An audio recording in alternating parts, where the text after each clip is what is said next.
먼저 할게요. 일단 제 소개를 다시 드리면은, 저는, 어, 지금 대학에서 도시계획하고 도시공학, 도시계획과 교통공학을 전공한 엔지니어입니다. 그래서 제가 땅에 대한 학문을 좀 알고 있는 게 제가 대학에서 이 학문을 전공했기 때문에 그리고 지금 졸업하고 나서 17년째 이 땅에 대한 것으로 이제 월급을 받고 일을 하고 있다 보니까 이렇게 좀 어, 이런 과정을 하게 됐고요. 사실 제가 재작년 3년 전까지만 해도 제가 하는 일을 갖고 이렇게 강의를 해서 이렇게 뭐 같이 나누고 이렇게 하는 거를 전혀 몰랐다가 제가 자기계발 쪽에 들어오면서 이제 퇴근을 하면은 글을 쓰고 그다음에 독서를 하고 이런 걸 좋아하다 보니까 이제 몇 권의 책을 또 내기도 한 작가로 활동을 하고 있고요.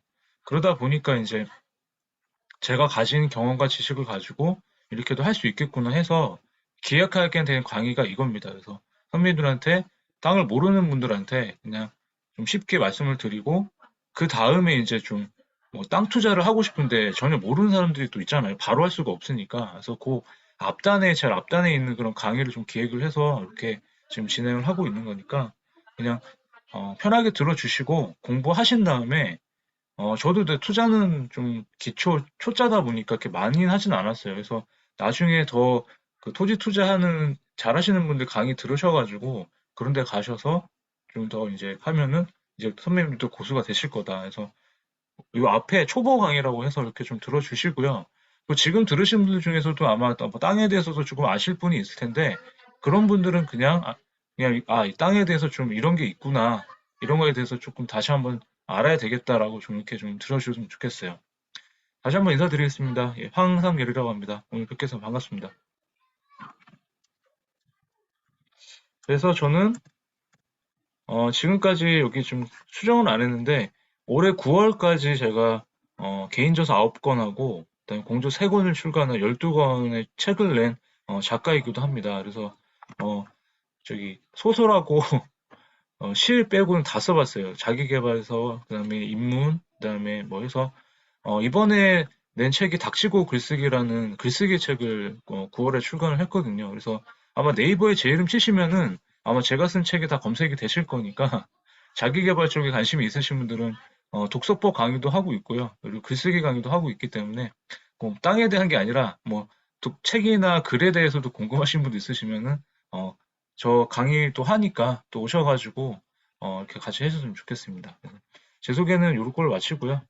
일단은 제가 그래서 낸 책 중에 여기 보시면은 땅 묵히지 마라라는 책이 있는데 유일하게 제가 이제 그, 제 일을 했던 그냥 땅 기초 지식을 갖고 쓴 책이에요. 그래서 사실은 조금 보면 반쪽짜리 책일 수가 있거든요. 그냥 땅에 대한 기초 지식을 알려주고 뭐 그 다음에 이제 저기 땅 따먹기 같은 그 책처럼 뒤에다 뭐 투자를 한다거나 이런 걸 좀 넣었으면 되는데 제가 투자에 대한 거는 사실 그렇게 많이 해보질 않아서 제가 유일하게 하는 게 이제 3주차에 말씀드릴 그 온비드 공매 지분 투자 관련된 얘기를 드릴 거거든요. 그래서 일단은 앞단에는 선배님들 요거만 딱 알면은 땅에 대한 기초 지식은 다 제가 정리를 해드릴 거고 뒤에 온비드 지분 투자까지 해서 그렇게만 한 달 동안 일단은 좀 알아가시면 나중에 뭐 제가 심화 과정을 하든 아니면 다른 사람들하고 이렇게 투자를 하든 할 때는 전혀 막힘이 없으실 거예요. 그래서 그렇게 3주 동안 강의 듣고 책을 읽으시면 좋을 것 같습니다. 그래서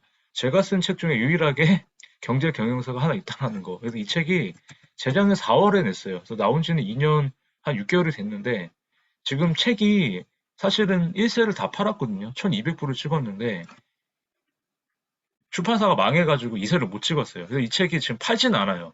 새 책으로는. 근데 이 책을 가시고 싶은 계신 분들은 알라딘이나 S24 중고 서적 아시죠? 중고 서적.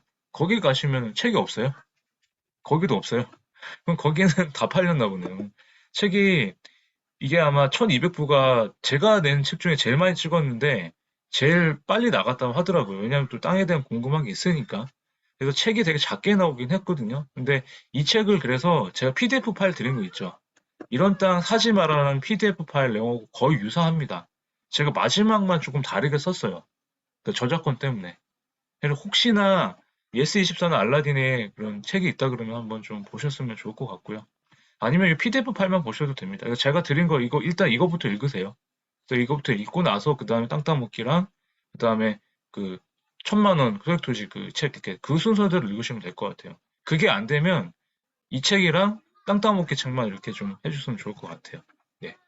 그래서 일단 선배님들 한번 채팅창에 그때 한번 제 문의는 드렸지만 제가 다시 한번 여쭤볼게요. 땅이란 무엇입니까? 라고 여쭤보면은 그냥 생각나는 대로 한번 그냥 채팅창 한번 적어보시겠어요? 땅이란 무엇인가 딱 했을 때 우리 양희한 선배님이나 뭐 김복현 선배님이나 지금 제 보이는 얼굴에 보시는 분들 뭐 황태희 선배님이나 지금 한번 써보세요. 채팅창에 제가 땅이란 무엇입니까? 그러면은 그냥 생각나는 대로 그냥 치면서 한번 들어보세요. 제가 중간중간에 채팅창에 적으라고 하는 것들은 그런 건 중요하기 때문에 제가 한번 또 말씀을 드릴 거니까 같이 이렇게 참여를 해 주셨으면 좋겠어요.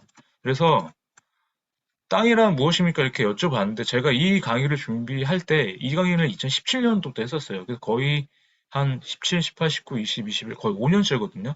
그러니까 오프라인부터 시작해가지고 거의 5년째 강의를 하고 있는데 안정감 수 있는 것이다. 그래서 이 강의를 준비했을 때 제가 좀 성급한 일반화에 오를 수도 있는데 30명이나 40명 정도 사람들한테 제가 30명, 40명 사람들한테 설문조사를 했었어요. 설문조사를 해가지고 제가 땅이란 무엇입니까? 이렇게 물어보니까 1위랑 2위가, 그러니까 1위가 똑같이 나왔어요. 공동 1위가. 다른 분들 한번 쳐보세요, 선배님도. 박경리의 소설 토지. 한번 읽어보신 분들 있으세요? 나는 박경리의 소설 토지를 읽어봤다 1번, 안 읽어봤다 2번. 나하고는 별로 상관이 없는 건. 읽어보신 분도 계시고, 네. 토지는 한번 읽어보세요. 꼭. 토지는. 토지는 왜 읽어보셔야 되냐면, 시대극의, 뭐, 그 최서희, 김길상에 있는 우리나라의 그 역사에 대한 박경리 선생님의 그 대하 소설인데, 드라마는 보셨잖아요. 근데 소설책으로 보면 더 재밌긴 하거든요. 옛날 시대극의 토지를. 네. 내가 살고 있는 가까이 넘은 토지. 그리고 두 번째가 그냥 우리가 발을 딛고 있는 땅이지 뭐, 이렇게 생각을 하는 거예요. 아무 생각이 없는 거죠. 사실 저도 제가 그랬으니까 그냥 돌아다니면서 그냥 밟고 다니는 땅이잖아요. 그래서 국어 사전에 찾아보면은 토시는 땅이고 바다를 그냥 묻히다 이렇게 나오죠. 당연하겠죠. 물이 아닌 땅. 근데 공인중개사 시험을 보신 분들이라면은 민법이 있죠. 민법에 보면은 토지 및 그 주변을 포함하는 부동산이다 이렇게 나옵니다. 그럼 부동산은 많이 아시죠? 뭐 김복현 선생님 같은 경우는 부동산 투자를 많이 하시는 것 같은데 부동산이 뭐예요? 움직이지 않는 재산의 뜻이죠. 건물도 있을 거고 토지 딱 붙어 있는 것들. 그렇죠? 그래서 부동산의 반대말이에요. 동산이죠. 움직이는 재산들. 그러니까 토지는 결국에는 경제적으로 봤을 때 민법에서 봤을 때 부동산이다. 이렇게 보시면 될 것 같고 이거를 한꺼번에 제가 정리를 해서 제 나름대로 이제 부동산 관념에서 토지에 대한 정의를 내린 게 뭐냐면 한번 보세요. 선배님 이런 땅을 갖고 계세요.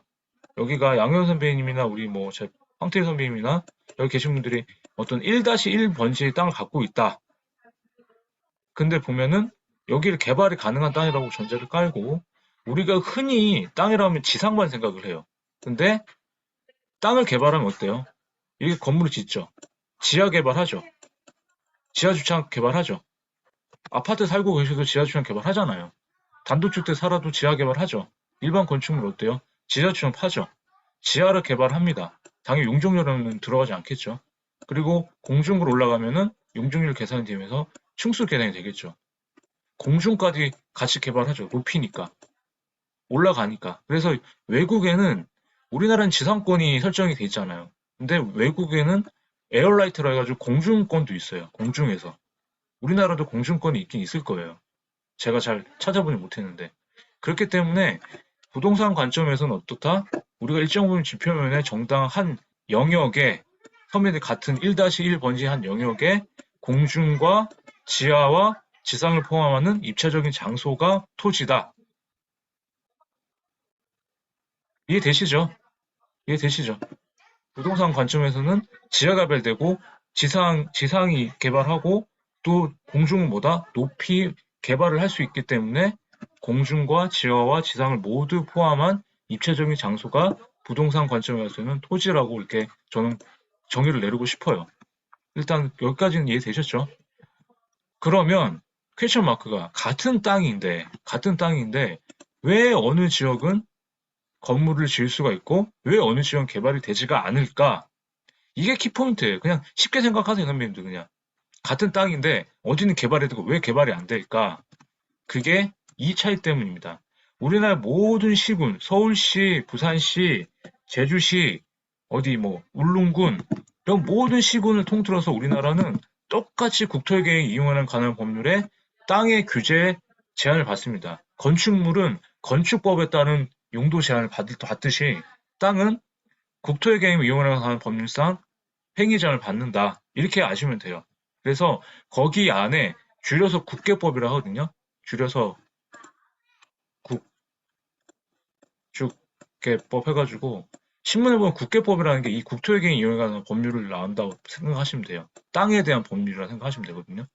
그래서 여기 안에 우리나라 땅도 건축물이 아파트, 뭐 공동주택, 단독주택, 뭐 판매시설, 뭐 업무시설, 오피스텔 이렇게 나눠져 있는 것처럼 땅도 토지의 원활한 이용에서 땅 용도를 구분해 놨기 때문에 어떤 땅은 개발이 가능하고 어떤 땅은 개발이 안 된다. 그게 뭐다? 땅의 용도 지역이다.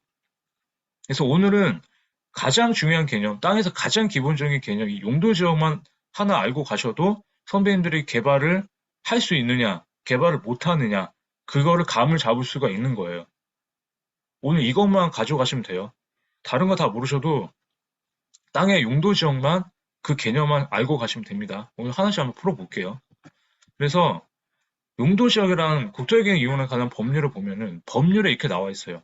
토지 이용 및 건축물의 용도 그리고 높이 용적률 건폐율을 제한하여 경제적으로 이용 목적을 지정하겠다 이렇게 나와요.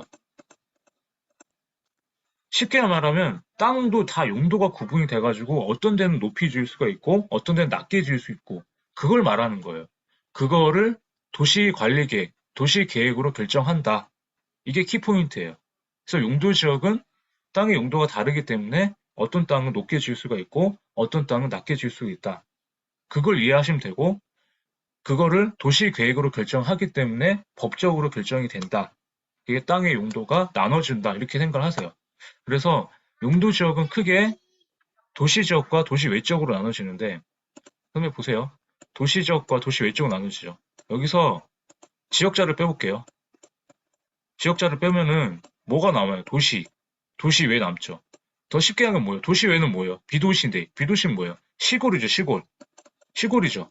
용도 지역은 그럼 뭘로 나눠요? 도시와 시골로 나눠지는 거예요. 그죠? 도시 지역은 그 지역자를 붙여볼게 다시. 도시 지역은 그래서 개발이 완료된 지역이라고 보시면 돼요. 개발이 완료됐다는 거 보면은 도로도 있고 길도 있고 건물도 있고 다 개발이 된 거예요.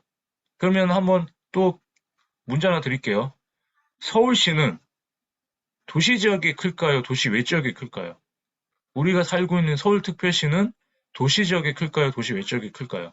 한번 적어보세요. 한번 적어보세요. 딴 생각하지 마시고 잘 따라오셔야 됩니다. 제가 수업할 때는 이 강의할 때 라이브로 제가 참여하는 이유가 이거거든요. 녹화 영상으로 들으시면은 그냥 멍하게 들으세요. 참여를 하셔야 됩니다. 도시죠, 도시. 그죠? 서울은 도시 외 쪽이 거의 없어요. 그래서 선배님 어때요? 개발이 완료된 지역이니까 서울의 땅값이 비싸요, 안 비싸요? 비싸죠? 서울 땅값이 비싼 이유가 개발이 완료됐기 때문에 부시고 또 줘야 될 거 아니에요. 일단 개발이 완료됐다라는 거는 개발이 안 된 지역보다 땅값이 비싼 거죠. 그죠? 그래서 도시 외 지역이 개발이 아직 안 된 지역이다. 이렇게 판단을 하시면 되는 거예요. 그래서 부동산 사이트 같은 데 가면은 그냥 주거지역, 상업지역, 공업지역 이런 걸 주구장창 외우러 하는데 그걸 외우기 전에 왜 도시가 커지는 거에 대해서만 이해만 하시면은 내가 어디 땅을 사야 되겠다는 걸 금방 이해하실 수 있는 거예요. 그래서 도시 지역은 개발이 완료된 지역이다. 도시 외 지역은 개발이 아직 안 된 지역이다. 그러면 우리가 지금 막 땅을 사러 가면은 막 경기 평택이나 경기 뭐 북부의 포천이나 파주나 이런 데 많이 가잖아요. 그런 데는 어떻게 돼 있냐? 그런 데는 도시 외적이 더 큰 거예요. 아직 개발이 안 된 지역이 많기 때문에 우리가 개발이 안 된 지역에다가 그 당연히 도시 지역보다는 땅값이 싸겠죠. 그래서 뒤에 그림을 보여드리겠지만 우리나라 모든 시구는 용도 지역이 이렇게 개념도가 이렇게 그려집니다. 보통 안에가 도시 지역이에요. 안에가 도시 지역이고 밖에가 도시 외 지역이에요. 이렇게 돼 있어요. 책에 보면 제가 그 그림 보셨을 거예요. 도시가 커진다는 의미가 뭐냐면 도시가 개발된다는 의미거든요. 그러면 도시가 커진다는 의미는 한번 결론만 말씀드리면 도시 지역에 비도시 지역이 개발돼서 도시 지역으로 포함이 되는 것을 의미한다. 이게 뭐냐면 선배들 지금 우리 3기 신도시 개발하고 있죠. 3기 신도시가 어디다가 개발되는지 아시죠? 그게 도시 외지역에 이따가 말씀드렸지만 도시 외지역에다가 나라에서 LH한테 시켜가지고 여기다가 도시 외적 땅을 어떤 신도시를 짓겠다 이렇게 구역계를 바운더리 이렇게 정하는 거예요. 그러면 이 바운더리가 정해졌죠. 그럼 이 안에서 더 크게 그려볼게요. 이 바운더리 안에서 아파트가 들어가는 땅, 도로 낼 거죠. 도로도 낼 거고 상가가 들어가는 땅, 그 다음에 뭐 공원이 되는 땅, 아파트가 들어가는 땅 이렇게 해가지고 신도시 부동산 보면 신도시 토시용 계획을 해가지고 아마 땅별로 이렇게 아파트 막 이렇게 구분된 게 있어요. 색깔 들어갔던 거. 그게 토시용 계획이라 하거든요. 그게 제가 했던 도시계획에서 하는 일이에요. 신도시 개발을 하려면 이렇게 아파트가 들어가는 땅, 공원이 되는 땅, 도로가 되는 땅을 다 나눠요. 이렇게 계획을 해가지고. 그럼 이게 개발이 되잖아요. 이게 개발이 되면은 원래 도시 외적 땅들이 도시 지역으로 이렇게 편입이 돼요. 이렇게. 그러면 도시 외적은 작아지고 도시 지역이 커지겠죠. 이렇게. 이런 식으로. 이렇게 커지는 게 도시가 커지는 거예요. 도시 지역이 도시 외적이 개발돼가지고 도시적으로 이렇게 편입이 되는 거예요. 이렇게 계속. 이렇게 커지는 거죠. 그러다 보니까 평택이나 화성이나 경기도만 봤을 때 포천이나 파주 같은 데는 다시 한번 그려보면은 도시 지역이 요만해요. 가운데 도시 개발이 된 지역이. 대부분이 개발이 안 된 지역이라고요. 그럼 선배님들은 어떤 땅을 사시겠어요? 도시 외지역 땅을 사시겠어요? 도시 지역 땅을 사시겠어요? 그냥 이 두 개만 봤을 때. 어떤 땅을 사서 우리는 투자의 가장 기본이 뭐예요? 싸게 사서 비싸게 파는 거잖아요. 당연히 도시 외적 땅값이 싸겠죠. 그죠? 그렇기 때문에 도시 외적 땅을 사가지고 우리는 어떻게 하자?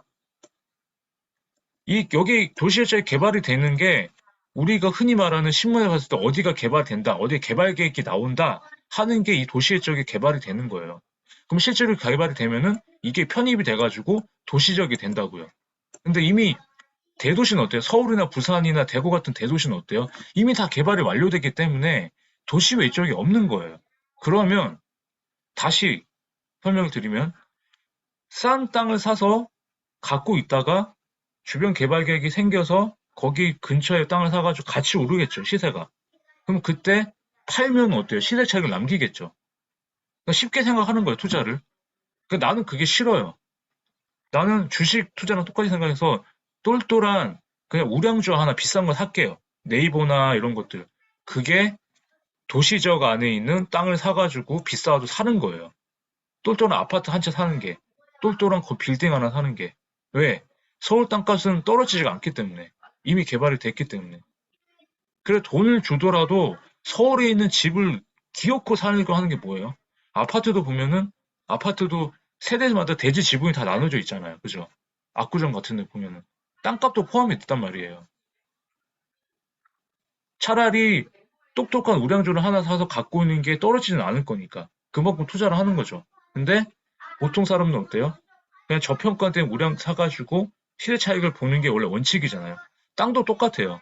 도시 외지역 땅을 사가지고 갖고 있다가 개발 계획이 잡히면은 그걸 가지고 도시적으로 편입이 된단 말이에요. 도시에 편입이 됐을 때 가치가 오르겠죠. 그러면 그걸 팔면 어때요? 팔리겠죠. 그러니까 지금은 제가 도시적과 도시 외적 그것만 말씀을 드렸기 때문에 선배님이 지금 그것만 기억을 하시고 따라오시면 돼요. 여기까지 이해되시죠? 어렵지 않으시죠? 그러면 도시적과 도시 외적 두 개로 나눠졌는데 다시 용도 지역은 중분류로 7개로 나눠집니다. 여기서 선배님들이 많이 보셨을 거예요. 주거지역, 상업지역, 공업지역, 녹지지역. 도시지역은 주거지역, 상업지역, 공업지역, 녹지지역으로 나눠집니다. 다시 4개로. 도시 외지역은 시골은 관리지역과 농림지역, 자연경 보전지역 3개로 나눠진다. 이렇게. 일단은 외우지 마시고 그냥 이렇게 나눠진다는 거 아세요. 주상, 공록, 관리지역, 농림지역, 자연경 보전지역. 그래서 제가 뒤에 개발이 가능한 용도지역, 아닌 지역 다 그냥 확실하게 나눠 드릴 거니까 그 표만 외우시면 돼요. 그래서 이런 게 있다라고 하면은 주거지역은 말 그대로 집을 짓는 용도지역이고요.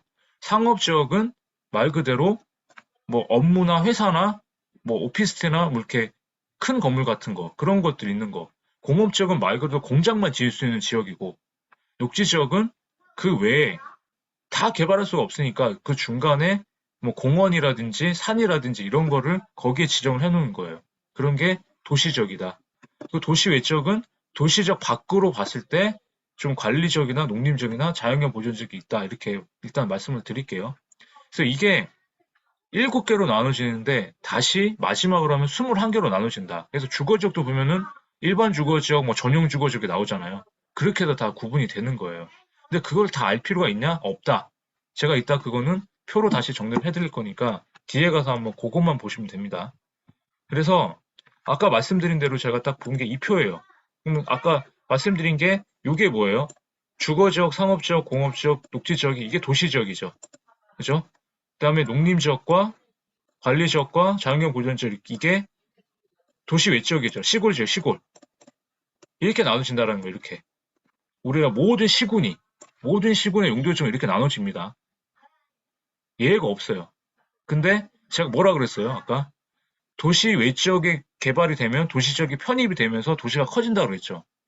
우리나라 1기 신도시든 2기 신도시, 3기 신도시들 다 신도시에 보면은 다 농림지역 땅, 자연계 보존지역 땅, 관리지역 땅을 사가지고 왜 도시지역보다 도시지역 땅값 싸잖아요. 여기다가 바운더리를 이렇게 그리는 거 신도시 바운더리를. 그럼 신도시가 나중에 개발이 10년 뒤에 다 되면은 이렇게 편입이 돼요. 그러면은 아까 말씀드린 대로 아파트가 들어가는 땅은 주거지역으로 바뀔 거고 그 다음에 상가가 들어가는 땅들은 상업지역으로 바뀔 거란 말이에요. 그럼 기존의 농림지역 땅이 주거지로 바뀌면은 최소 5배, 10배까지 뛰죠. 가치가 오르죠. 그럼 땅값이 오르겠죠. 용도지역이 바뀌기 때문에 땅값이 오르는 거예요. 이것 때문에. 그래서 도시가 이렇게 계속 커진다고 말씀드렸죠. 근데 도시가 한없이 커질 수 있을까요? 그거를 확산, 개발을 막기 위해서 한 게 우리가 아는 여기 뭐 보이세요? 이렇게 개발지원구 보이시죠? 도시가 한없이 커지는 걸 막기 위해서 지정한 게 우리가 아는 그린벨트다. 아시겠죠? 그래서 나라에서 지정하기 때문에 그린벨트는 어떻다? 나라에서 풀 수밖에 없다. 민간에서 풀 수가 있다? 없다. 그럼 어떻게 하자? 사야 된다, 안 사야 된다? 사지 마라. 저는 확실하게 말씀드리는 게 개발지원구역 땅 사가지고 뭐 이주권 된다, 뭐 이렇게 뭐 할 수 있다라는 건 그거는 정말 토지 고수가 되셔서 하세요. 지금은 토지에서 아무것도 모르신다고 하시면 그냥 뭐 아시는 분도 많겠지만 그냥 이거 전제로 그린벨트 땅은 저도 안 삽니다. 어떻게 될지가 모르기 때문에. 싸다고 개발지원구역 땅은 절대로 사지 마세요. 다음 주도 말씀드리겠지만. 개발지원구역은 나라에서밖에 못 푼다. 이렇게 한번 넘어갈게요. 그래서 용도지 아까 말씀드린 대로 마지막에서 2개, 도시적, 도시개척 2개, 그 다음에 7개로 주거지역, 상업지역, 공업지역, 녹지지역, 관리지역, 농림, 자연구역 7개, 그 다음에 21개 소별로 나누신다 했죠. 쭉 많죠. 머리 아프시죠? 근데 그거를 다 일일이 기억하지 마시고 요 빨간 것만 기억을 하자.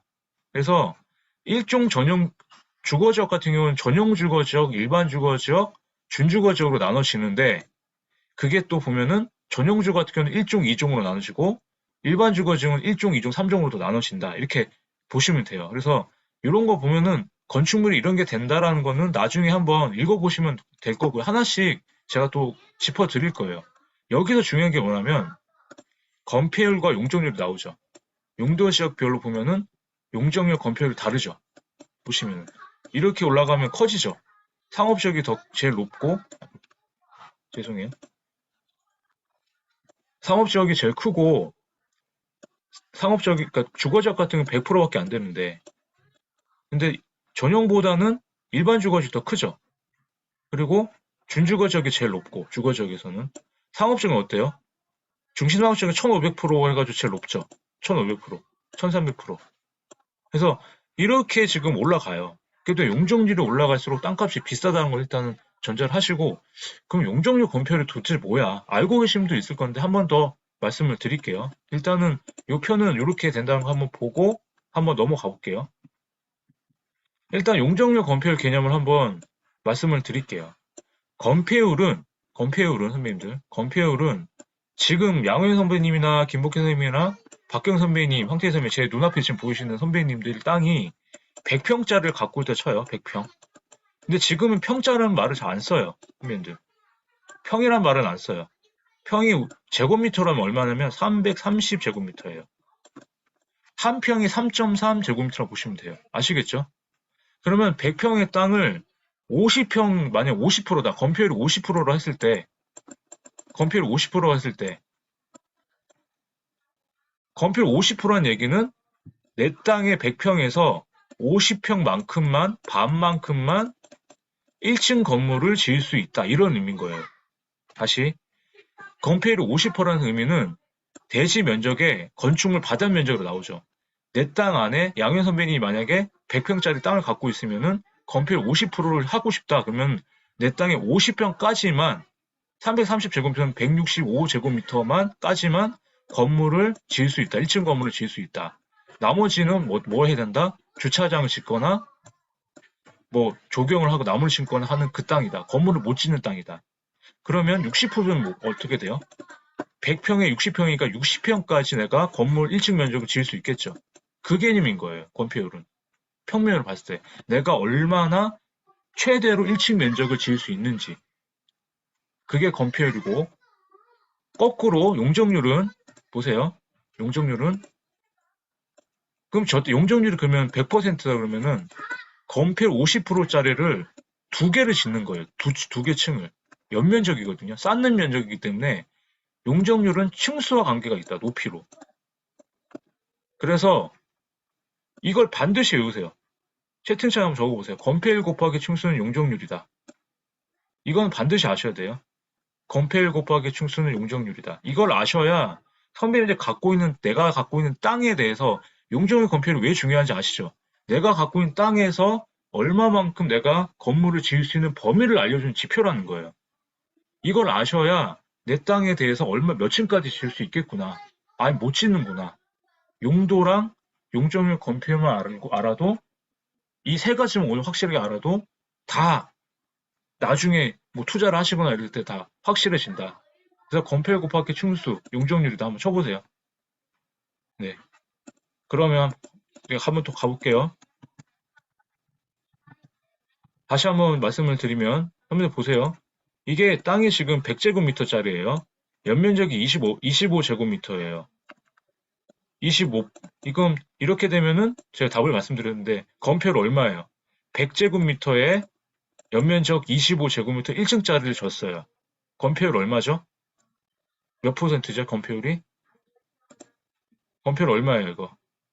100제곱미터에 1층 면적의 연면적 25제곱미터를 줬어요. 그쵸? 25%죠. 25%죠. 이거 옆에는요. 용적률은 얼마예요? 25제곱미터짜리를 몇 개를 샀어요? 하나, 둘, 셋, 네 개를 샀죠. 용적률 몇 %예요, 용적률? 그죠? 25 곱하기 4는 얼마다? 용적률. 그죠? 아시겠죠? 한 번 더 가볼게요. 용적률 50%짜리인데, 이거는 건폐율이 얼마일까요? 용적률 50%짜리인데, 건폐율이 얼마예요? 건폐율 얼마예요? 써보세요, 채팅창에. 그죠? 50이죠? 네. 그죠? 용적률을 뭐라 했어요? 건폐율 곱하기 층수라고 했잖아요. 이거는 얼마예요? 이거는? 건폐율이 얼마예요? 용적률 50%짜리인데 2층짜리예요. 건폐율 얼마예요? 건폐율 얼마예요? 25%죠? 그죠? 아시겠죠? 개념 아시겠죠? 한번 더 가볼게요. 용적률 100%짜리예요. 이런 땅은 없어요. 근데 개념상으로 용적률 100%에 건폐율 100%짜리죠. 건폐율 100%짜리죠, 이거는. 이거는 얼마예요? 용적률 100%인데 2층짜리예요. 건폐율 얼마예요? 아니, 50이죠, 50. 200이 아니라. 용적률 100%인데 건폐율이 얼마예요, 건폐율이? 용적률을 뭐라 했어요? 용적률은 건폐율 곱하기 층수가 용적률을 했어요. 그렇죠? 1층 면적이 이게 50%니까 두 개로 곱한 게 100이 나오잖아요. 그죠? 이거는요. 이거는 용적률 100인데 4층짜리예요. 건폐율 얼마예요?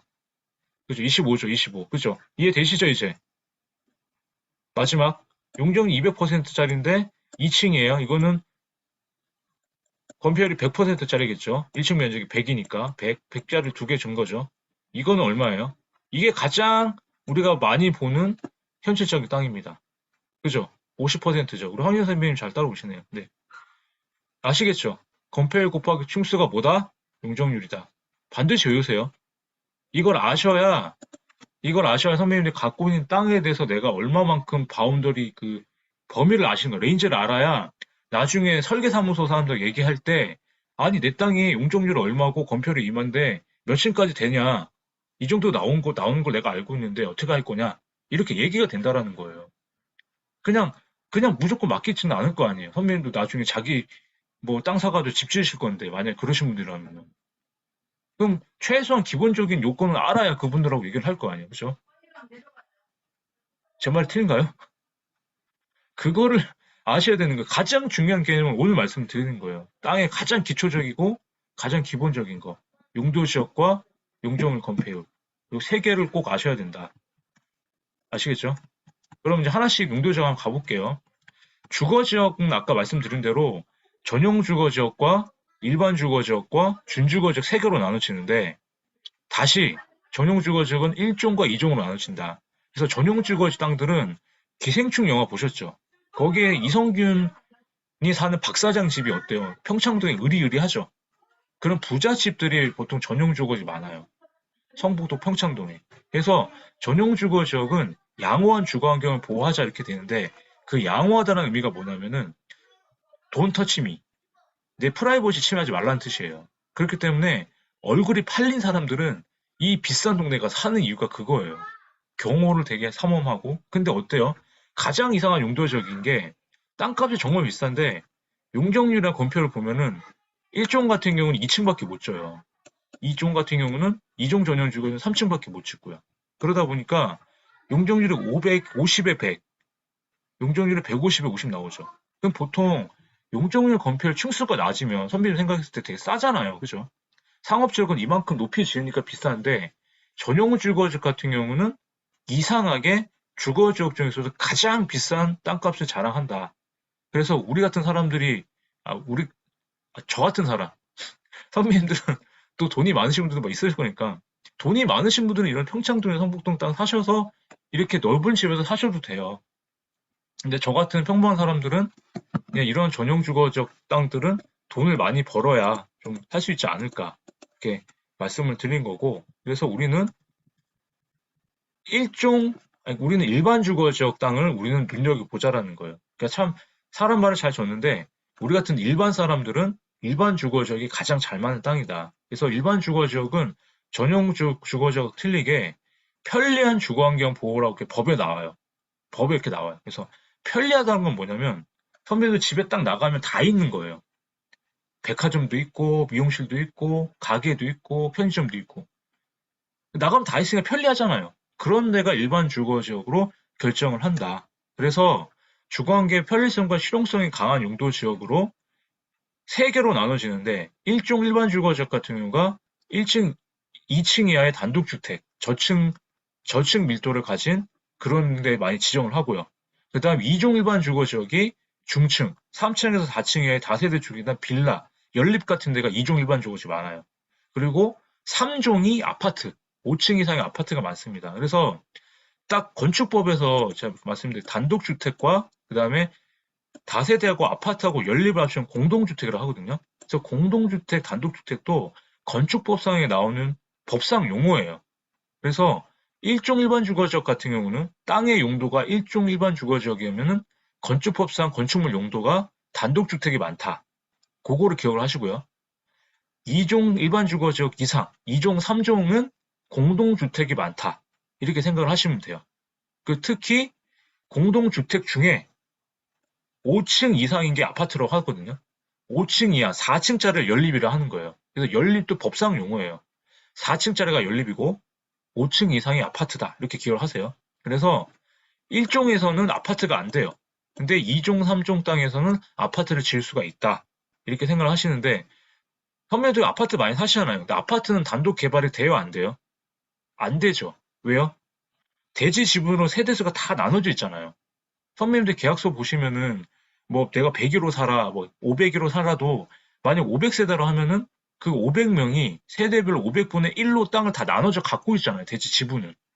그러다 보니까 땅은 그걸 꼭 기억하셔야 되는 게 만약 제가 양혜원, 김복희, 박경수, 황태희 선배님 우리 5명이서 제가 땅 하나를 공유자로 샀어요. 지분을 나눠서 해서 5분의 1씩 나눠서 갖고 있는 공유자들끼리 있다고 쳐봐요. 근데 그 공유자 중에 한 분, 양현 선배님이 나는 이 땅 개발을 절대 못하는 반대할 겁니다. 이러면은 그 땅 절대로 개발이 안 돼요. 그렇기 때문에 아파트가 단독 개발이 돼야 안 돼요? 안 된다. 그래서 우리는 지금 소규모 투자들이 활발하기 때문에 저는 그냥 지분 투자하는 이유는 시세 차이 나기로 하는 거지 온전하게 내가 땅 개발을 하기 위해서는 혼자 지분 100%를 나 혼자 갖고 혼자 하시라는 거예요. 아니면 가족들하고 하든지. 그래서 공유 지분 투자는 공유자 투자 이런 지분 투자는 잘 알아보고 하셔야 됩니다. 진짜로. 왜냐하면 땅을 잘못 샀다가 그게 안 되니까. 그게 기획부동산의 폐해가 있는 거예요. 땅을 싸게 판다고 소액 투자를 해가지고 30명한테 막 10억짜리를 3천만 원씩 투자받아서 샀잖아요. 근데 그게 나중에 한 분이라도 그게 합의가 안 되면 그 땅 개발을 못 한다고요. 공유자끼리는. 공유자가 다 합의가 돼야 그 땅을 개발을 할 수가 있는 거거든요. 그렇기 때문에 어떻게 하자? 그냥 돈이 있으면은 양현 선배님 혼자 투자를 하세요. 김복기 선배님 혼자 투자하시고. 땅은 그렇게 해야 내 지분 100%를 혼자 갖고 있어야 내 마음대로 할 수가 있거든요. 그걸 꼭 기억을 하셔야 됩니다. 그래서 아파트는 그래서 힘드니까 재개발, 재건축이 나오는 거고 정비 사업이잖아요. 그래서 조합이 사람들이 모아가지고 하니까 그걸 갖고 부담금을 내고 하는 건데 아파트 개발은 어떻게든 합의가 필요하다는 거예요. 그래서 아파트에 들어가시면은 단독 개발하는 건 꿈도 꾸지 마셔야 되는 거죠. 그냥 내가 지분만 갖고 있는 거니까. 그래서 1종 일반 주거지역부터 3종으로 올라갈수록 지가가 비싸고 토지 향후가 가치가 높아진다. 왜? 왜 그럴까요? 아까 말씀드렸죠. 용적률이 올라가면 층수가 올라가고 1종에서 이렇게 용도제가 올라가면은 1종은 아파트가 안 됐는데 2종, 3종에서는 단독주택을 지을 수가 있어요. 지을 수 있는 건축물 범위가 넓어지기 때문에 상업지역은 웬만한 건물은 다 넣을 수가 있거든요. 이거 더 높게 지을 수가 있잖아요. 다 들어갈 수 있으니까 그래서 땅값이 비싼 거예요. 그래서 상업지역 땅값이 가장 비싸다라는 거를 인지를 하시고 일단은 용도지역이 올라가면은 지가가 가치가 상승할 수밖에 없다라는 걸 그걸 기억을 해 주셨으면 좋겠어요. 그래서 요게 보시면은 일종 일반 주거지에 있는 단독주택들 그런 거고요. 그리고 요런 빌라들이 보통 2종 일반 주거지역에 많아요. 그죠? 그리고 요런 아파트가 3종 일반 주거에 많은데 요새 신도시에 짓는 아파트들은 2종 일반 주거도 많아요. 그래서 우리는 어떻게 하자? 이런 1종 일반 주거나 2종 일반 주거지역에 있는 땅을 사가지고 혼자 오래된 주택을 사서 어떻게 하자? 부시고 새로 원룸을 짓든 뭘 해가지고 그래서 임대료를 받자. 다 아는 얘기예요. 근데 이게 가장 쉽거든요, 이게. 근데 지금도 그래서 집 장사하는 사람 많잖아요. 막 빌라 새로 짓고 하시는 분들. 그런 분들 돈 진짜 떼돈 벌어요. 그게 나중에 부동산 투자를 할 때도 땅 투자도 이렇게 똑같이 하는 거죠. 그래서 도시적에서 그래서 땅을 사실 거면은 그냥 주거 지역에는 빌라 같은 거 오래된 빌라 사셔가지고 그걸 리모델링 하셔서 새로 주시면 돼요. 그게 가장 쉽게 하는 수 있는 노후의 방법이거든요. 그래서 저도 지금 한 3주 전에 이사를 왔어요. 아파트 살다가 단독주택에 왔거든요. 오래된 다가구 주택을 사가지고 리모델링을 했어요. 그래가지고 밑에 지금 새 살고 있는 분 계신데 내년에도 내보내고 다시 그쪽에 또 공사해가지고 새로 주면은 임대료도 받을 수 있고, 지금 집사람이 이제 그 의견이 집사람 그 결정으로 왔는데, 그럼 지금은 저희 땅이 다 가고 1층, 2층 옥탑을 쓰니까 건물 있고 토지도 다 내 거고, 이런 건물 사가지고 부시고 나중에 또 새로 건물 짓고 이렇게 해서 임대료를 줄 수 있다라는 거죠. 그래서 단독주택 리모델링도 요새는 많이 하는 이유가, 아까도 말씀드린 토지는 내가 100%를 갖고 있으면 내 마음대로 할 수가 있어요. 근데 공유자가 한 분이 끼잖아요? 그럼 공유자가 만약에 반대하면은 어떻게 할 수가 없는 거예요. 그냥 쉽게 생각하세요. 그래서 말씀을 드리는 겁니다. 그리고 주거 지역 중에서는 가장 이제 그 높은 용적률을 자랑하는 게 이 준주거 지역이거든요. 근데 이 준이라고 들어가는 거는 제가 뒤에 소개해드릴 준공업 지역하고 이 준주거 지역밖에 없어요. 이 준은 뭐냐면 준공무원처럼 주거 지역은 집밖에 못 져요. 아, 사실 근생시를 조금 넣을 수는 있거든요. 근데 준이라고 들어가면은 주거 기능에다가 상업이나 판매 시설 같은 큰 거를 넣을 수가 있어요. 준주거 지역에서는. 그리고 용적률이 보통 500%까지 돼요. 근데 서울은 400%까지예요. 그래서 보통 주상복합이나 이런 저층 같은 이런 것들을 많이 하는 게 준주거 지역인데, 준주거 지역 땅 같은 경우도 웬만하면 좀 많이 투자 가치가 있기 때문에 선배님들이 상업적 성격이 강해서 준주거 지역 땅도 한번 투자를 할 가치가 높다. 그럼 준주거 땅은 어디가 많냐면 서울 같은 데는 지하철 많이 다니잖아요. 지하철 역세권에 많은 땅이 이 준주거 지역과 일반 상업 지역 땅이에요. 이따 말씀드릴. 그럼 역세권 범위는 어떻게 정하느냐? 지하철을 선배님이 살고 계신 지하철 역세권이라 하면은 지하철 여기 이렇게 있잖아요. 그러면 반경 500m 안에 역세권이라고 보시면 되거든요. 승강장 이렇게 봤을 때. 그럼 승강장에서 350m까지가 1차 역세권이에요. 그리고 500m, 그리고 나머지 150m가 2차 역세권이고요.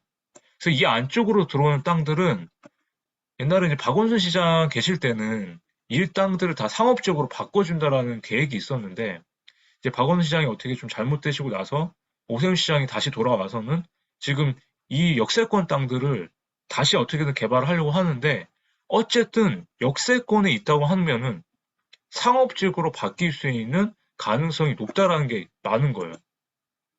아시겠죠? 1차 역세권이 내가 사는 지하철 역세권 승강장에서 350m 이내가 1차 역세권이고 500m 안이 어떻다?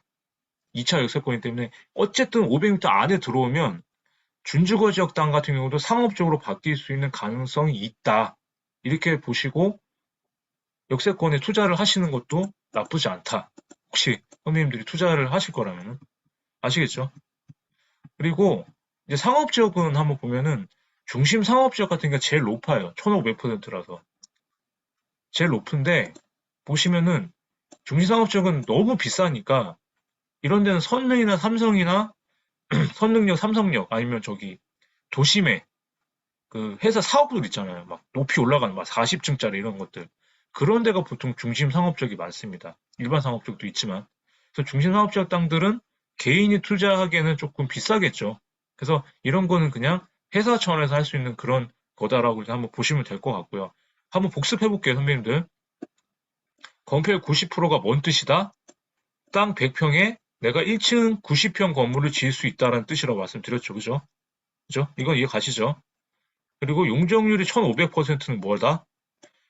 용적률은 뭐라 했어요? 건폐율 곱하기 층수가 용적률이기 때문에 땅 100평에 50평 건물을 몇 층까지 지을 수 있어요?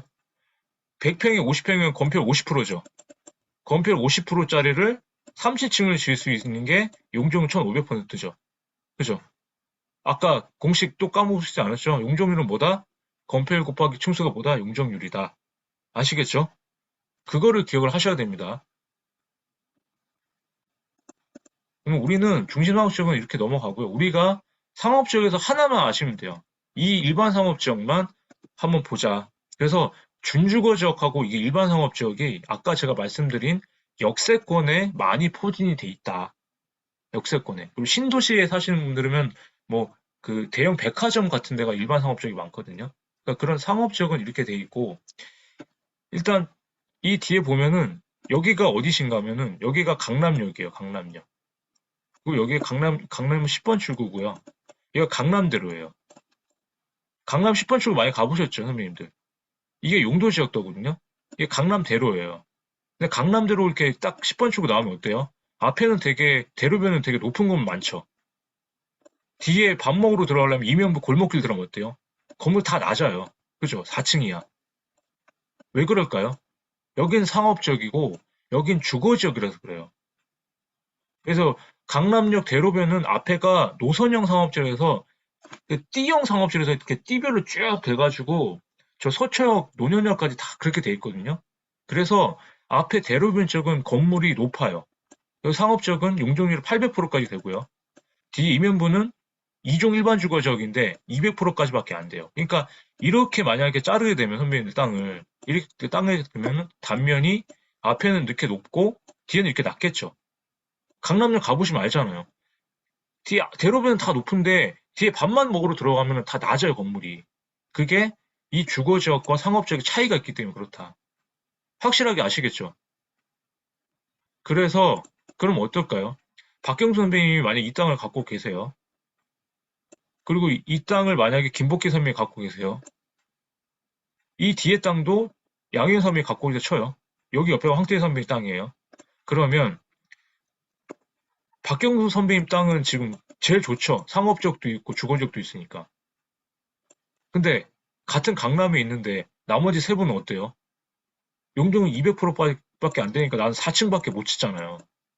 근데 상업지역은 높이 질 수가 있잖아요. 이런 것 때문에 같은 강남이 있지만 지주분들끼리 왜 용도 지역이 다 다르냐. 강남이 있으면 다 높이 져야 되는 게 아니냐. 이런 민원이 되게 많았어요. 그래서 제가 10년 전에도 제가 이제 전 회사에서 일할 때 이 강남구의 이 불합리한 용도 지역에 대해서 용도 지역을 다시 조정을 해달라 민원이 많아가지고 일을 한 적이 있어요. 10년 전에. 2011년도에. 근데 용도 지역 변경은 미리 말씀드리지만 유일하게 저희 같은 민간, 우리 같은 일반 사람이 아무리 용도 지역을 바꿔달라고 청원을 해도 바꿔준다, 안 바꿔준다? 안 바꿔준다. 왜? 특혜 시비가 있기 때문에.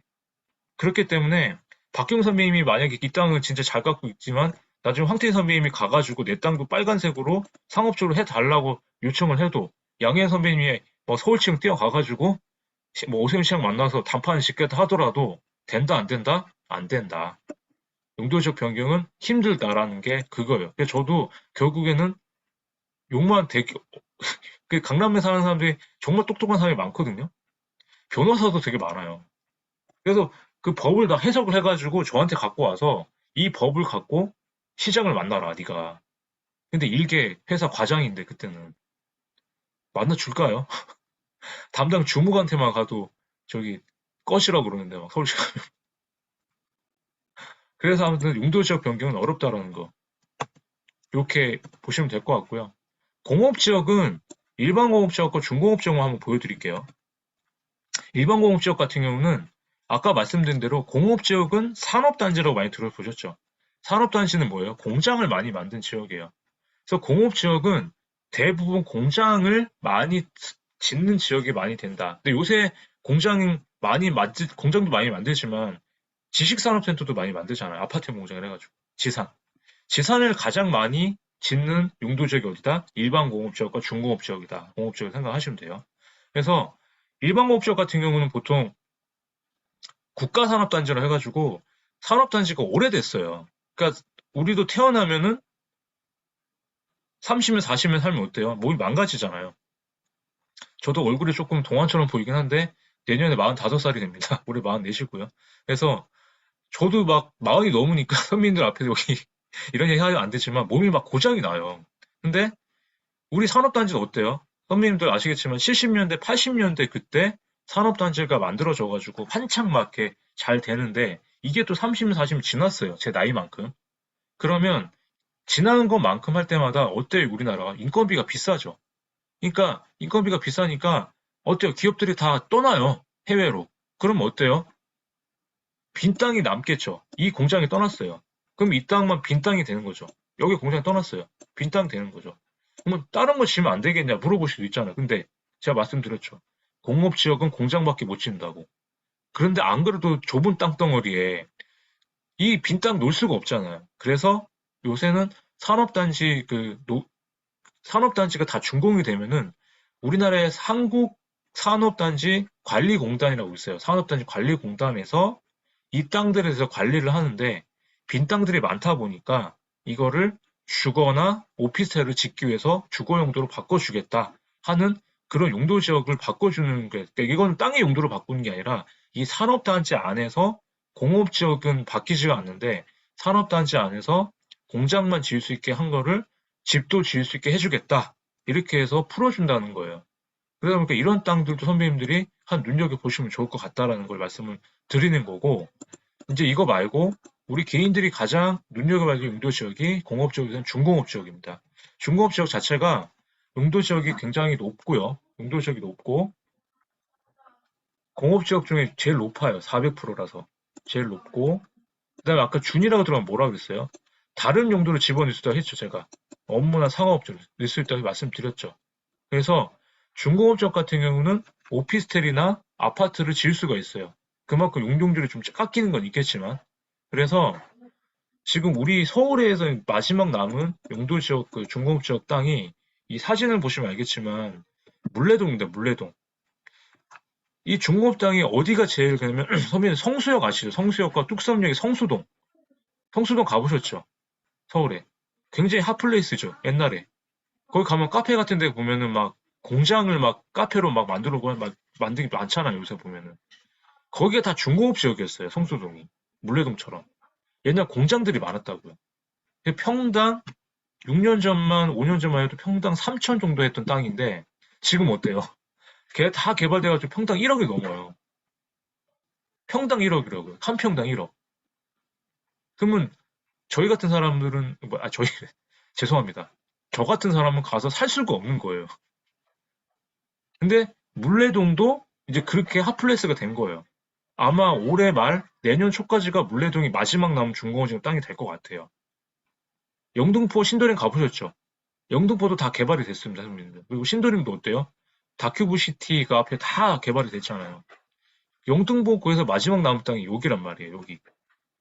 그래서 여기도 근데 3년 전보다는 평당 5천만, 6천만 뛰어가지고 지금 만약에 선배님 이거 하나 사신다고 해도 그래도 이득일 거예요. 왜냐면 이제 여기가 곧 철거가 될 거거든요. 그럼 여기 하나 사놓으시면은 나중에 보상받잖아요. 시세만큼. 그렇게 투자를 하시는 거예요. 그래서 물레동 땅이 마지막은 중공업적 땅이기 때문에 한번 좀 눈여겨보셨으면 좋겠다. 한번 말씀을 좀 드리는 겁니다. 그리고 아까 도시적만 말씀드리고 있는데 다 개발할 수가 없잖아요. 그래서 녹지지역 같은 경우도 이제 자연 녹지지역, 생산 녹지지역, 그 다음에 그 보존 녹지 이렇게 세 개로 나눠지는데 그나마 우리가 다른 건 필요 없고요. 생산 녹지나 보존 녹지 말고 자연 녹지 지역만 기억을 하시면 좋겠다. 이게 왜? 선배님들이 양평이나 가평이나 뭐 춘천이나 이런 데 가면은 요새 세컨하우스 많이 이제 투자를 막 좀 관심을 가지실 거란 말이에요. 그런데 전원주택을 가장 잘할 수 있는 용도지 어디다? 자연녹지 지역이다. 용적률 100% 20% 이하의 4층 이하. 그나마 녹지 지역 중에 가장 개발이 용이한 용도 지역이기 때문에. 그래서 전원주택을 가장 잘할 수 있는 용도지 어디다? 자연 녹지 지역이다. 4층 이하짜리로. 그것만 기억을 하세요, 선생님들. 그리고 요거랑 같은 제일 비슷한 쌍둥이 용도 지역이 뭐다? 바로 계획관리 지역이다. 계획관리 지역은 자연녹지에 붙어 있어요.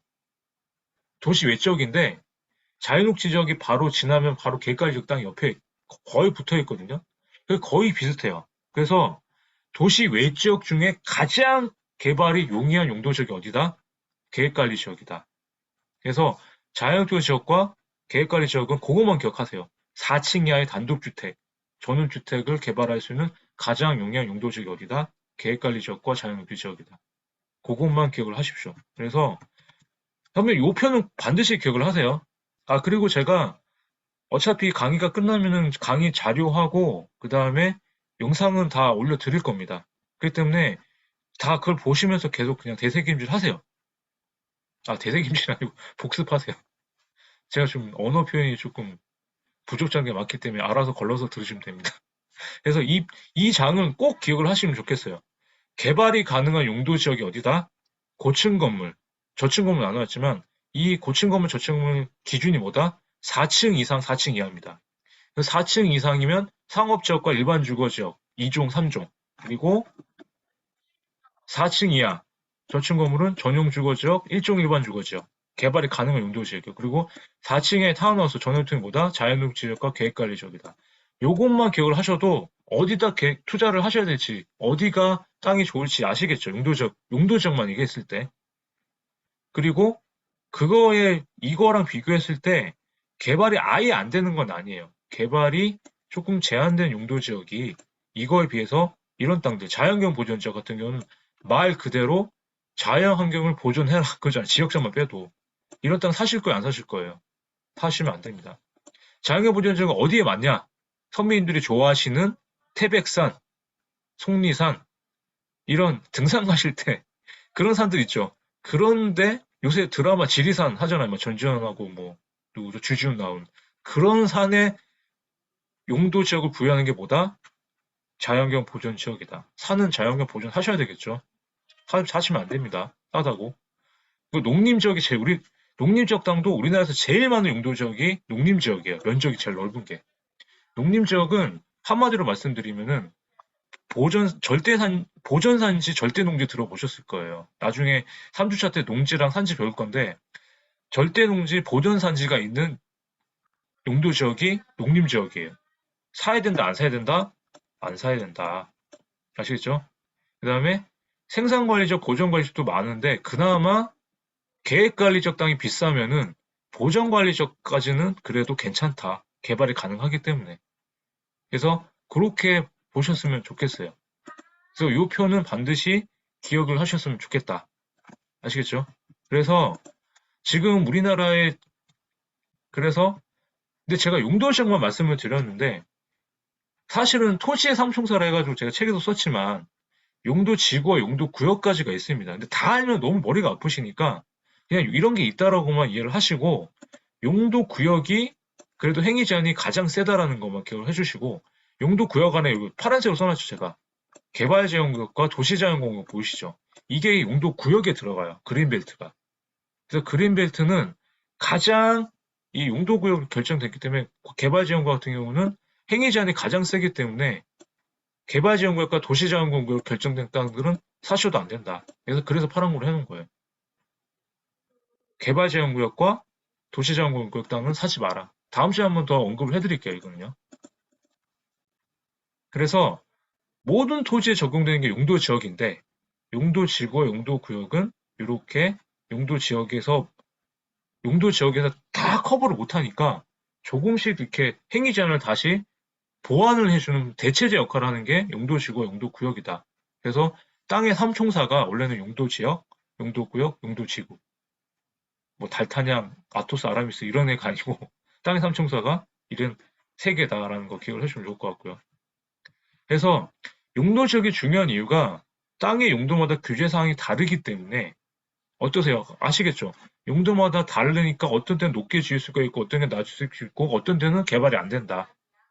그리고 용도지역에 따른 용적률 건폐율에 따라서 집가에 직접적인 영향을 주기 때문에 용도지역이 중요하다라는 거 그걸 기억을 해주면 좋을 것 같고요.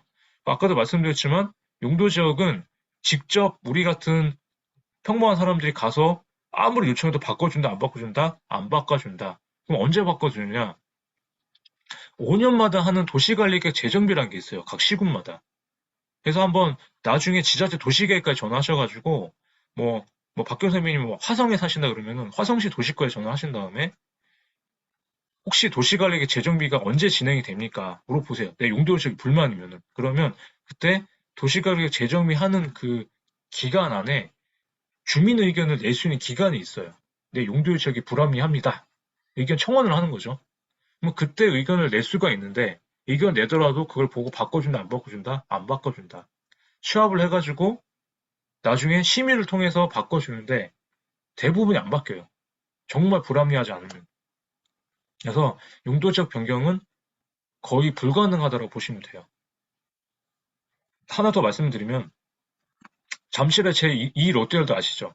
신격호 회장이 죽기 전에 지었던 그 건물. 거기가 옛날 원래 용도지역이 농림지역이었어요. 근데 용림지역인데 제가 지금까지 말씀드렸으면은 당연히 안 되겠죠. 농림지역에서 진짜 상업시설 지을 수가 없거든요. 그럼 어떻게든 용도지역을 바꿔줘야 되는데 이명박 대통령이 그때 시절에 롯데를 밀어주면서 특혜로 바꿔준 거예요. 그래서 저는 이 땅 개발을 하면서 가장 되게 회의감 들 때가 언제냐면, 죄송합니다. 그 가장 회의감 들 때가 언제냐면 이게 개발 자체가 정경유착이 돼 있는 거예요. 그러니까 어떤 대통령이 바뀔 때마다 어디가 막 밀어주고 어떤 땅이 개발이 막 잘 되잖아요. 근데 우리가 하는 실무서에서는 안 돼요. 진짜 용도적 변경이 안 되는데 어떻게든 바꿔주고 로비하고 이런 것들이 너무 많이 보니까 저 같은 실무자는 안 됩니다, 안 됩니다 이렇게밖에 안 되는데 우리한테 일을 맡겨주는 발주처에서는 막 로비하고 돈 매기고 막 이런 거 하면서 나중에 바꿔줄게 바뀌잖아요. 그러니까 너 같은 그런 고리타분한 기술자들이 앉아있으니까 안 되는 거라고. 우리나라는 안 되는 게 어딨냐고 하는데 참 좀 말이 안 되죠. 그죠? 그래서 이 땅 개발이 권력하고도 참 관계가 많다라는 거 좀 씁쓸합니다. 그게 사실은. 근데 우리는 그냥 그런 실무선에서만 얘기하는 거예요. 근데 진짜 잘못된 거거든요. 한번 그래서 용도 지역을 어떻게 보는지 한번 선배님도 한번 한번 볼게요. 사이트를 한번 여시든지 아니면은 저기 핸드폰으로 네이버에서 토지임 한번 쳐보세요. 한번 보여드릴게요, 제가. 화면 보이시죠? 토지임을 쳐볼게요, 이렇게. 토지임이라고 치시고, 토지임을 치시고, 여기 토지임 들어가죠, 이렇게. 토지임 사이트 들어가셔가지고, 아시는 분들 아실 거고. 제가 만약에, 제가, 어, 저희 동네에 한번 쳐볼게요. 제가 중랑구 하는데, 쳐보면은, 이렇게 이제 주소를 치면 이게 다 나와요.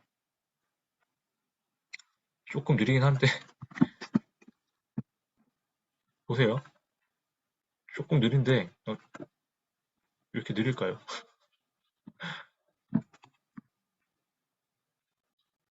여기 보면은 어때요, 선배님들? 제 2종 일반적으로 보이시죠? 용도죠. 여기서 찾은 거예요, 이렇게. 국토의 계획이 유용하면 지역 지구. 여기 보이시죠? 우리가 배웠던. 그래서 선배님 갖고 오신 땅이나 지금 살고 계신 집이 있다 그러면은 저도 제일 먼저 찾는 사이트가 토지임 사이트예요. 내 용도 지역이 뭔지. 제일 먼저 확인하는 것보다 토지임 사이트에 가셔서 주소를 치시는 거예요. 그럼 여기 보면은 주소 나오고, 여기 지목 나오고, 다음 주에 배운 지목, 땅 면적 나오죠. 그리고 공시지가 나와요. 그리고 여기 보시면은 국토회계임 이용을 하면 지역 지구가 오늘 배웠던 용도 지역이에요. 용도 지역 보이시죠? 이렇게 확인할 수 있습니다. 아시겠죠? 다시 돌아가서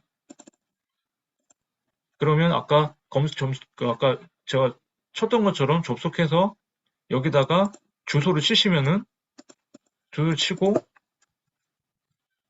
열람을 하면은 아까 말씀드린 대로 이렇게 나온다고 했었죠. 이렇게 지역 지구. 그 땅이 어려운 게 그러니까 용도 지역만 있는 게 아니라 다른 법령의 지역 주가 이중 규제, 삼중 규제가 되니까 어려운 거거든요. 선배님 보면 이 땅을 한번 볼게요. 가축 사용 제한구역에서 가축 분묘 이렇게 나오는데 가축 사용 제한구역은 뭐냐면 이건 대부분 나오는데 닭, 개, 돼지, 소 키우지 말라는 거예요. 집에서 키우실 분 계시는가요? 아파트에 돼지 키우고 막 이러시는 건 아니시죠? 그러니까 이런 거고 그 교육환경 보호구역이라는 건 뭐냐면 학교 옆에 학교 유치원 옆에 이렇게 500m나 50m, 200m 안에 짓지 말라는 그런 거거든요. 그러니까 교양을 보는 게 있으면은 그 근처에 뭐 당구장이라든지 뭐 술집이라든지 이런 게 좀 제한이 돼요. 그런 걸 말하는 거고 대공방 협조고 이건 뭐냐면 제가 발칸포 운영 군대를 발칸 했었거든요. 발칸포 아시죠? 이렇게 돌아가는 거. 그 대공포를 그 높은 건물로 보면 이렇게 대공포가 있어요. 이렇게 대공포가. 그러면 대공포가 발사하면은 이거보다 높게 지면은 건물이 어떻게 돼? 무너지겠죠. 이거 밑으로 지라는 얘기예요. 이게 대공방 협조구역이. 대부분이 이거보다 밑에 짓겠죠. 그래서 그렇게 보시면 되고 이거 과밀억제 권역은 어려우니까 그냥 넘어갈게요. 그냥 그런 게 있다고 아시면 돼요. 그래서 단기적으로는 지금 현재 대규모 개발이 없지만 소규모 도시 개발이 활발하기 때문에 어떻다 아까 도시 지역 작은 토지 1종, 2종 일반 주거 토지에서 어떻게 해라? 오래된 건물을 사셔서 부시고 오피스를 짓고 원룸을 져라. 그리고 두 번째로는 자양주 지역이나 계획관리적 땅에 전원주택을 짓자. 세 번째로는 신도시, 택지개발지구 등의 근생시설이나 아니면은 단독주택 부지를 그 한국주택토지공사 LH 사이트 청약센터 가셔가지고 그거를 낙찰을 받으면은 이런 택지개발지구 같은 신도시는 어때요? 땅이 먼저 다 개발이 됐기 때문에 건물만 올리면 돼요. 그래서 그런 거 하거나. 근데 다 귀찮다 그러면은 오래된 빌딩을 사서 리모델링 하셔라. 그래서 이런 트렌드다, 요새는. 그렇기 때문에 개인이 토지에 대한 투자들이 활발해지고 있다. 그래서 이렇게 아시면 될 것 같아요. 그래서 그러면 토지 가치를 어떻게 상승시키는지 한 세 가지에 대한 방법 좀 한번 좀 알려드릴게요. 조금 내용이 많은데 천천히 따라오시면 됩니다. 개발행위 허가를 통해서 형질 변경을 하면은 바뀐다. 그러니까 이 토지 가치 상승을 시킨다 뭐냐면 전제 조건이 이거예요. 선배님들이 지금 가지고 상속을 받거나 내가 낙찰을 받거나 경공을 통해서 아니면은 내가 투자를 해서 어떤 농지나 산지를 사셨어요. 농지나 산지. 근데 농지 산지를 샀는데 지금 땅값이 평당 2만 원, 3만 원밖에 안 해요. 근데 그거를 제대로 어떻게 좀 팔고 싶은데 땅값이 너무 싸니까 잘 안 팔리잖아요. 그러면 땅의 가치를 올려서 파는 게 제일 좋거든요. 그럼 땅의 가치를 올리는 방법이 뭐냐?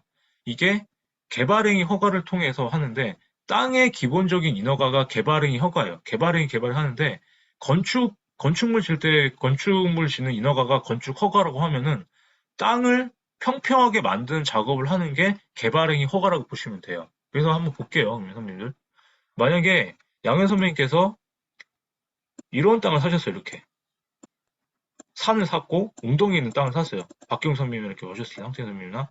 그럼 지금 보면 이런 땅이, 이런 땅인 거예요. 근데, 건축물을 짓기 위해서는, 어때요? 땅을 평평하게 만들어야 이렇게 지을 수가 있겠죠. 이게, 보시면은, 정지라는 말이 땅을 평평하게 만드는 게 정지예요, 정지. 그럼 정지를 하기 위해서는 어때요? 이런 땅 어때요? 이거 땅을 날려야 되겠죠. 이게 절토예요, 절토. 땅을 깎아야 되니까. 그럼 이런 땅을 깎아야 평평해지겠죠, 이쪽은. 그럼 이쪽은 어때요? 이쪽. 이 웅덩이는 어때요? 땅을 메워야 되겠죠. 땅을 쌓아야 되겠죠. 땅을 쌓는 게 성토예요, 성토. 그래서 절성토라는 게 땅을 깎고 땅을 쌓아서 땅을 평평하게 만드는 게 뭐다? 정지. 부지 정지라는 말이 땅을 평평하게 만드는 거예요. 그래야 어떻다? 건물을 올릴 수 있는 땅으로 만들기 때문에 가치가 올라가는 거예요. 그래서 땅의 가치를 올린다는 건 뭐다? 건물을 지을 수 있는 땅으로 만드는 거다라는 거예요. 그래서 이거를 형질 변경이라고 하는데 땅의 형태와 땅의 성질을 바꾼다는 의미예요. 형질 변경, 형태와 성질을 바꾼다. 이거는 개발행위 허가를 통해서 인허가를 득한 다음에 땅을 공사해가지고 땅을 깎거나 쌓아서 부지를 평평하게 만든다. 이 작업이 개발행위 허가다. 이렇게 이해를 하시면 됩니다. 아시겠죠? 이해되시죠? 그래서 개발행위 허가라는 거는 땅의 기초적인 인허가고 그리고 건물의 인허가는 건축 허가다 이렇게 보시면 되는데 원래는 옛날에는 보통 개발행위 허가, 땅의 인허가를 먼저 득한 다음에 땅 공사를 하고 그 다음에 건축 허가를 통해서 건축물을 올렸는데 지금은 건축 허가를 같이 통해서 한 번에 땅의 인허가를 받을 수 있기 때문에 이렇게 생각을 하시면 돼요. 그리고 두 번째는 그래서 땅의 형질 변경 바꾸는 거는 땅을 직접 공사를 해가지고 바꾸는 거고요. 다음 주에 배운 지목이에요. 지목 변경을 통해서 바꿀 수가 있는 거거든요. 그러니까 지금 선배님이 사셨던 지금 이 전답이 농지예요, 농지. 지목상 전답이 논밭이에요. 전답이 농지고 임야라고 돼 있죠, 임야. 임야는 이게 산지예요, 산지. 그래서 이거는 나중에 다시 한번 배울 거니까 이런 거 있다고 그러면 이해를 하시고요. 그래서 농지랑 산지를 하셔서 매입을 하셨죠. 그럼 아까 말씀드린 개발행 허가를 득했어요. 그런 다음에 개발행 허가 득하면 아까 형질 변경을 통해서 땅을 깎고 땅을 쌓아가지고 땅을 평평하게 만들었어요. 이게 형질 변경 공사를 하는 거예요. 땅을 평평하게 만들었죠. 그런 다음에 이 중간에 건축 허가를 먼저 받고 그 다음에 건축공사 건축물을 줘요. 건축공사. 그런 다음에 건축물이 다 올라갔잖아요. 그러면 이게 건축물이 다 올라가서 사용승인 검사를 끝나면은 그때 지목 변경이 완료가 됩니다. 그럼 지목이 어떻게 바뀌냐? 전답 임야가 대지로 바뀌는 거예요. 대지로. 지목이 대지로 바뀌는 거예요. 전답 임야가. 이 절차를 통해서. 그럼 대지로만 바뀌어도 평당 얼마가 오르느냐? 전답이 보통 2, 3만 원, 평균적으로 2, 3만 원 하거든요. 대지로만 바뀌어도 10만 원이 돼요. 3배, 4배가 뛴다고요. 그러면 선배님들이 갖고 오신 땅을 비싸게 팔리면 어떻게 해야 좋겠어요? 내 용도 지역을 보고 이게 개발 행위가 되는지 안 되는지 파악해서 허가를 받는데 팔면 더 비싸겠죠. 그래서 개발 행위 허가에 관련된 건 다음 주에 배울 겁니다. 다 그 다음 주에. 2주차 때. 19일 날 배울 거니까 한번 땅땅먹기 책을 한번 봐보세요. 제 책에도 정리가 되어 있으니까. 그래서 이런 개발 행위 허가는 뭐 어디서 득하느냐. 혼자 하는 게 아니고요. 만약에 양현 선배님이나 김복희 선배님이 뭐 대전에 사시거나 아니면 어디 뭐 저기 공주에 산다 그러면은 자기 갖고 있는 땅 소재지 시청 같아 시청이나 군청 앞에 가보면은 뭐 토지 뭐 측량 설계 공사 뭐 건축사 사무소 이런 간판 보셨을 거예요. 시청 앞에 가면 그런 업체가 이런 일을 하는 거예요. 그래서 만약에 양현 선배님이나 김복 선배님 여기 계신 선배님들이 형태 선배님도 땅을 갖고 계신데 이 땅이 어떻습니까? 저한테 의뢰를 하셔도 돼요. 근데 저는 전반적인 걸 보는데 실제적인 그 땅에는 그 지역 사람들이 제일 잘 알아요. 그렇기 때문에 갖고 있는 땅에 대해서 컨설팅을 받고 인허가가 궁금하다고 하시면은 그런 업체를 찾아가셔가지고 상담을 받으시고 일정량의 돈을 내시면은 허가까지 받아다 줘요. 대행을 해준다는 거죠. 그런 다음에 허가만 받아도 아까 땅을 팔 때. 그래서 제가 저희 회사에서 저희 팀에서 이번에 저희 팀장님하고 같이 이제 저희가 천안에 물류창고 개발을 하기로 했어요.